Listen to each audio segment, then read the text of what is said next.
नमस्कार प्रिय विद्यार्थियों, मैं संजीव कुमार वर्मा सहआचार्य एसपीसी गवर्नमेंट कॉलेज अजमेर से आप लोगों से मुखातिब हूँ।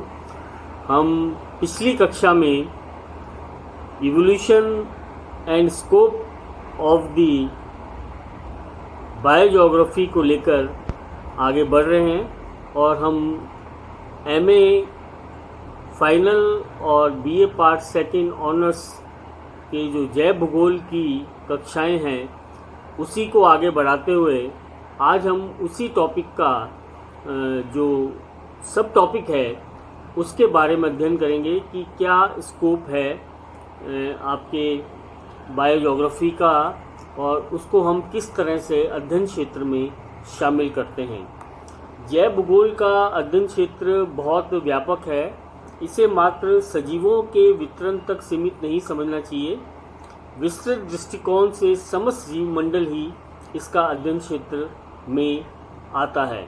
इसमें पर्यावरण है, प्राणी, पादप व मानवीय क्रियाकलाप भी सम्मिलित होते हैं।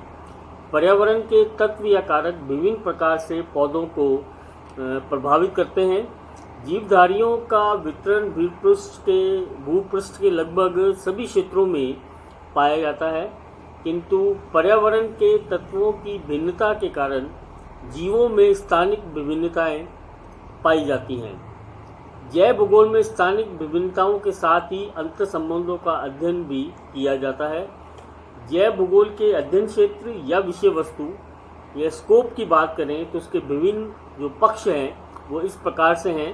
पहला है सजीवों का अध्ययन। जैव भूगोल मुख्यतः पृथ्वी तल पर पाए जाने वाले समस्त जीवधारियों का अध्ययन है। इसके अंतर्गत वनस्पति, जंतु तथा मानव सम्मिलित होते हैं। यद्यपि जीवों का अध्ययन जीव विज्ञान के विषयों में भी किया जाता है, किंतु स्मरणीय ये है कि भूगोलवेत्ता का दृष्टिकोण एकांगी न होकर समग्र व समाकलित होता है। अतः जैव भूगोल में सजीवों के विभिन्न वर्गों का अध्ययन इनके पारस्परिक संबंधों को ध्यान में रखते हुए जैव मंडल के अभिन्न अंग मानकर किया जाता है। इसके अंतर्गत जीवों के भेद, उनका उद्भव, उनके विकास आदि पक्ष सम्मिलित किए जाते हैं। दूसरा जो पॉइंट है अध्ययन क्षेत्र का विषय वस्तु का वो है भौगोलिक वितरण। भूपृष्ठ पर तथ्यों के वितरण को समझना तथा उनकी तुलना करना भौगोलिक अध्ययन की मुख्य विशेषता है। भूगोल को इसी कारण वितरणों का विज्ञान भी कहा जाता है। पृथ्वी तल पर विभिन्न जीवों का वितरण किन किन क्षेत्रों में पाया जाता है, ये जैव भूगोल के अध्ययन का मुख्य पक्ष है। जीवों के आवास एवं विचरण क्षेत्र अत्यंत विस्तृत होने के कारण लगभग संपूर्ण भूपृष्ठ ही अध्ययन क्षेत्र हो जाता है।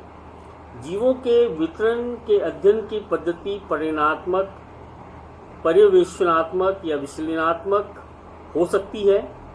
भौगोलिक वितरण में पादपों का प्रकीर्णन या उनका डिस्पर्सल किस प्रकार से हुआ, प्राणियों का विसरण या डिस्पर्जन किस प्रकार से हुआ, वानस्पतिक प्रदेश, प्राणी प्रदेश, प्राणियों का विसरण, प्राणी भौगोलिक प्रदेश और जीवोम आदि का अध्ययन इसमें हम सम्मिलित करते हैं। तीसरा जो पॉइंट है वो कहलाता है वर्गीकी या टैक्सोनॉमी। जीव जगत अत्यंत विशाल है। पृथ्वी तल पर पाई जाने वाली लाखों पादप व जंतु जातियों का पृथक पृथक अध्ययन करना संभव नहीं होता है। अतः समानताओं असमानताओं के आधार पर छोटे छोटे समूहों में बांट दिया जाता है। जीव विज्ञान में जीवों के वर्गीकरण तथा नामकरण को वर्गीकी या टैक्सोनॉमी कहते हैं। जीवों का ये वर्गीकरण कृत्रिम, प्राकृतिक या जातिवृत्तीय हो सकता है। वर्गीकी पादपों व प्राणियों के अध्ययन का अभिन्न अंग होती है। चौथा जो पॉइंट है वो है कारण और प्रभाव। जैव भौगोलिक अध्ययन में सजीवों के वितरण प्रतिरूप में पाए जाने वाले कारण प्रभावों का अध्ययन अत्यंत महत्वपूर्ण होता है। जैव भूगोल में भूपृष्ठ पर जीवों के वितरण का मात्र वर्णन ही नहीं किया जाता, अपितु एक विश्लेषण भी किया जाता है कि विशिष्ट लक्षणों वाले जंतु या पादप एक क्षेत्र विशेष में ही क्यों पाए जाते हैं? प्राकृतिक पर्यावरण के विभिन्न तत्वों के प्रति जीवों की क्या प्रतिक्रिया या रिस्पॉन्स है और वह क्यों है? प्राणी व वनस्पति एक दूसरे को कैसे प्रभावित करते हैं? ऐसे ही अनेक प्रश्नों के उत्तर जैव भूगोल के अध्ययन में हमें मिलते हैं। कारण प्रभाव का विश्लेषण और विवेचन जैव भूगोल के अध्ययन की विशेषता है। भूगोलवेत्ता के लिए जीवों के वितरण प्रारूप के अध्ययन में कारण प्रभाव संबंधों का अध्ययन सर्वोच्च होता है। अगला जो पॉइंट है वो 5वां पॉइंट है, वो कहलाता है पारिस्थितिक तंत्र। पारिस्थितिकी तंत्र वस्तुतः जैव अजैव तत्वों का संतुलित समूह है जिसका जैव भूगोल के अध्ययन में महत्वपूर्ण स्थान है। विभिन्न प्राणी एवं पादप किसी न किसी पारिस्थितिक तंत्र से संबंध होते हैं और पारिस्थितिक तंत्र का विस्तार एक उद्यान से लेकर वन क्षेत्र तक भी हो सकता है। इसमें मुख्यतः जीवों और उनके पर्यावरण के मध्य अंतर संबंधों की समाकलित एकता का अध्ययन किया जाता है। पारिस्थितिक तंत्र की संरचना, प्रमुख घटक, प्रकार, उसकी कार्यप्रणाली, ऊर्जा प्रवाह, जैव भू रासायनिक चक्र आदि इसमें सम्मिलित होते हैं। और छठा जो पॉइंट है वो है पूरा भूगोल। अतीत में जीवों के विस्तार व वितरण प्रारूप तथा विकास के लिए उत्तरदायी ऐतिहासिक कारकों व घटनाओं का अध्ययन जैव भूगोल में किया जाता है। भूपृष्ठ पर जीवों के वर्तमान वितरण प्रारूप भी मोटे तौर पर पूरा भौगोलिक घटनाओं का ही परिणाम है। जीवों के विकास के प्रक्रम को समझने में जीवाश्मों के अध्ययन का विशेष महत्व है। जीवाश्मों की सहायता से पृथ्वी के आदिकालीन जैव भूगोल या पूरा भूगोल या पैलियो बायोजोग्राफी का पुनर्स्थापन संभव हो पाया है। भूपटल की विभिन्न परतों में संचित अनेक युगों के जीवाश्मों के अध्ययन से प्राप्त पूरा भौगोलिक सामग्री जैव भूगोल के विषय वस्तु में सम्मिलित की जाती है। और 7वां पॉइंट है जैव विविधता और पर्यावरण संरक्षण। जीवमंडल की प्राकृतिक दशाओं में मानव द्वारा निरंतर परिवर्तन तथा जैविक संसाधनों के अंधाधुंध दोहन से जंतुओं एवं पादपों की अनेक प्रजातियां लुप्त हो गई हैं तथा कई संकटापन्न है। पारिस्थितिक संतुलन के लिए पृथ्वी पर जैव विविधता बने रहना आवश्यक है। जैव विविधता की दृष्टि से सूक्ष्म जीव से लेकर या जीवाणु से लेकर भीमकाय जंतु या शाक से लेकर वृक्ष का अपना ही प्रधान महत्व है। मानव द्वारा मात्र प्रत्यक्षतः अधिक उपयोगी जीव जंतुओं का ही संरक्षण किया गया है। जैव विविधता की आवश्यकता, उनके प्रकार, पर्यावरण संरक्षण, वन्य जीवों के संरक्षण की विधियाँ, अभयारण्य, संकटापन्न जातियाँ, संरक्षित जीवमंडल, पर्यावरण चेतना आदि जैव भूगोल के अध्ययन से सम्मिलित या इसकी विषय वस्तु में सम्मिलित किए जा सकते हैं। अब हम बात करते हैं जैव भूगोल की शाखाओं के बारे में, ब्रांचेज ऑफ बायोजोग्राफी। भूगोल में जीव वैज्ञानिक अध्ययनों में बढ़ते विशिष्टीकरण के परिणाम स्वरूप जैव भूगोल की विभिन्न शाखाएं विकसित हुई हैं। जैव भूगोल के विस्तृत अध्ययन क्षेत्र तथा आधुनिक काल में इसके तीव्र विकास को देखते हुए मिलर ने 6 प्रमुख शाखाओं के बारे में चर्चा की है। पहला है प्राणी भूगोल या जू ज्योग्राफी, दूसरा है वानस्पतिक भूगोल या बॉटनिकल ज्योग्राफी, तीसरा है भू औषधि या जियो मेडिसिन, चौथा है भौतिक मानवशास्त्र या फिजिकल एंथ्रोपोलॉजी, पांचवा है मृदा विज्ञान या पेडोलॉजी और छठा है जैव जलवायु विज्ञान या बायोक्लाइमेटोलॉजी। इनमें से 2 शाखाएं वनस्पति भूगोल या पादप भूगोल एवं प्राणी भूगोल ही अधिक विकसित हुई। अधिकांशतः विद्वानों ने जैव भूगोल की को 2 शाखाओं में ही बांटा है। पहली जो शाखा है वो कहलाती है पादप भूगोल, प्लांट ज्योग्राफी और फाइटो ज्योग्राफी।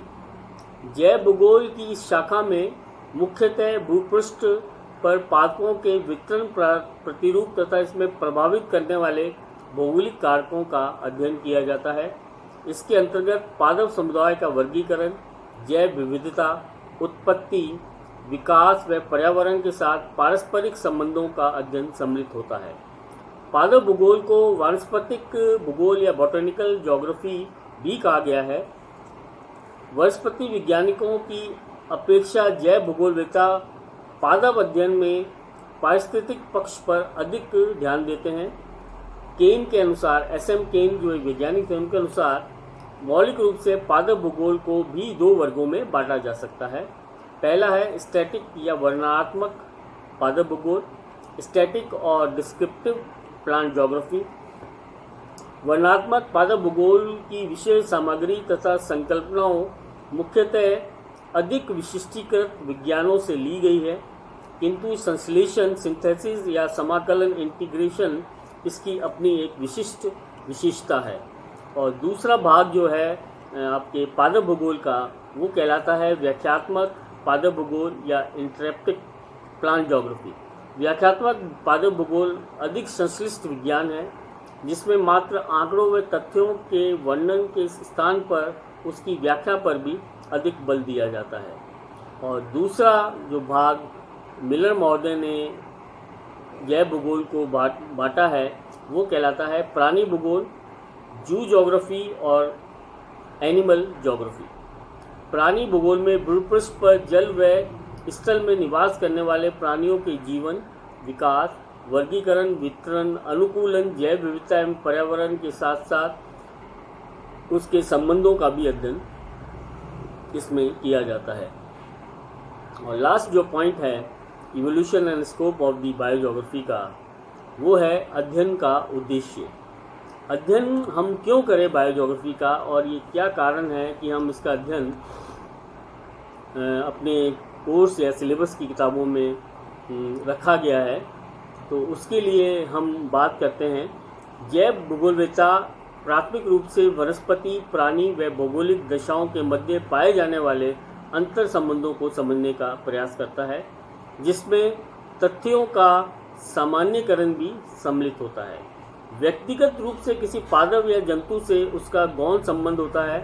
HR मिल के शब्दों में जैव भूगोल का उद्देश्य उन कारणों की खोज करना है जिसमें ये ज्ञात होता हो कि किसी विशेष जाति स्पीशीज ने उस क्षेत्र में क्यों स्थान ग्रहण किया है जहां वह वर्तमान में पाई जाती है।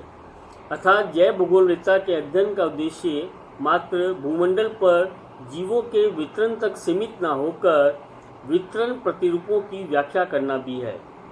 ये जटिल पारिस्थितिक तंत्रों और वृद्धि क्षेत्रों के मध्य संबंधों का परीक्षण करता है। किसी जाति विशेष के पादप अथवा प्राणियों में कालिक व स्थानिक संबंधों का विश्लेषण, किसी क्षेत्र विशेष में उसकी पारिस्थितिकी संभावनाओं का आकलन तथा जीवों पर मानवीय क्रियाकलापों के प्रभाव का भी मूल्यांकन उसका अध्ययन क्षेत्र रहा है। सर्वाधिक महत्वपूर्ण उद्देश्य भूपृष्ठ पर लुप्त होती जैव विविधता की ओर ध्यान आकर्षित करते हुए पारिस्थितिक संतुलन हेतु संरक्षण के उपायों को सुझाना भी हमारा उद्देश्य है। जैव भूगोल के अध्ययन से जीव मंडल तथा जीवों के विषय में हमारे ज्ञान और वृद्धि होने के साथ साथ ही भविष्य में किए जाने वाले जैव भौगोलिक अध्ययनों हेतु मार्गदर्शन भी प्राप्त होता है। धन्यवाद। अब हम कल की जो कक्षा है उसमें हम पढ़ेंगे जैव भूगोल का अन्य विज्ञानों से संबंध और जैव भूगोल का विकास किस तरह से हुआ या उसका डेवलपमेंट किस तरह से हुआ। धन्यवाद।